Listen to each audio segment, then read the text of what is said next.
ఇప్పుడే జీ5 app download చేయండి. చూడండి మీ ఫేవరెట్ టీవీ షోస్ ఎప్పుడైనా ఎక్కడైనా.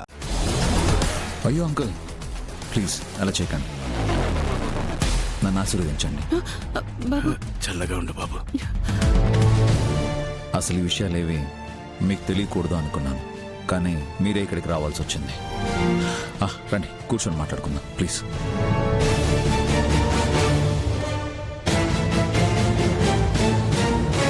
Sir juice ready sir. Please తీసుకోండి మేడం.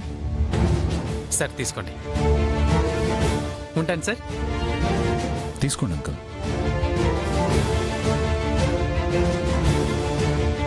మీరు ఇక్కడికి రావడానికి శ్రమ కలిగించుంటే ఐఎమ్ సారీ అంకుల్. అదృష్టం ఉంటే తప్ప మిమ్మల్ని కలవలేమని అందరూ మీ గురించి గొప్పగా మాట్లాడుకుంటుంటే ఎవరో పెద్దవారు అనుకున్నాను. వయసులో చిన్నవారి అయినా అందరి గుండెల్లో పెద్ద గుడే కట్టారు బాబు మీరు. ఆంటీ, నేను దేవుణ్ణి కానే కాదు. ఆ దేవుడు నాకు ఇచ్చిన దాంట్లో 10వ వంతు సాయం చేస్తున్న పసివాణ్ణి. పసిపిల్లలు దేవుడితో సమానం అంటారు బాబు. వాళ్లలా స్వచ్ఛమైన మనసు గల మీరు నా భర్త కల కరిగిపోకుండా కాపాడారు. నాకున్న 3 సెంట్ల స్థలంలో నేను ఇల్లు కట్టి దానికి లక్ష్మీ నివాసం అని నా భార్య పేరు పెట్టాలనుకున్నాను. కానీ ఆ స్థలాన్ని తాకట్టు పెట్టగానే నా కళ నెరవేరకుండానే నేను కన్ను మూస్తానేమో అనుకున్నా. అయ్యో అంకుల్, అలా మాట్లాడకండి. నీకు 2 చేతులెత్తి దండం పెట్టాలనుందయ్యా, కానీ చిన్నవాడివి అయిపోయావు.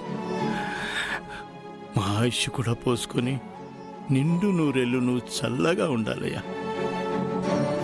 ఈ ఇల్లు కట్టడం అనేదే నాకున్న ఒకే ఒక కోరిక.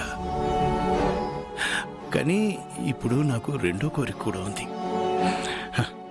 నువ్వెప్పుడూ బాగుండాలని నేను ఆ భగవంతుని కోరుకుంటాను. నీ రుణం ఎలా తీర్చుకోవాలో మాకు తెలియడం లేదయ్యా. అంకుల్ అలా మాట్లాడకండి ప్లీజ్. ఈ సమయంలో నేను అడగడం కరెక్ట్ కాకపోయినా అడుగుతున్నాను. మీ అమ్మాయి జాను అంటే నాకు పంచ ప్రాణాలు. తన్ని నాకిచ్చి పెళ్లి చేస్తే నాకు ఓ కుటుంబాన్ని ఇచ్చిన వాళ్ళు అవుతారు.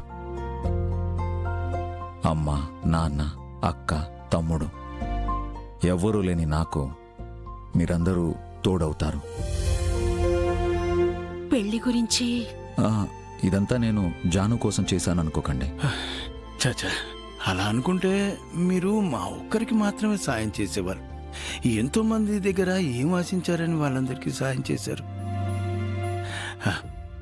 జానుతోనే కాదు, మా ఇంట్లో వాళ్ళందరితో కూడా మాట్లాడి మేము మా నిర్ణయాన్ని చెప్తాం.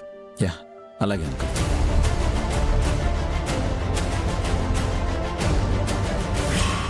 జీ5 యాప్ డౌన్లోడ్ చేసి అన్ని ఎపిసోడ్స్ పూర్తి ఉచితంగా చూడండి.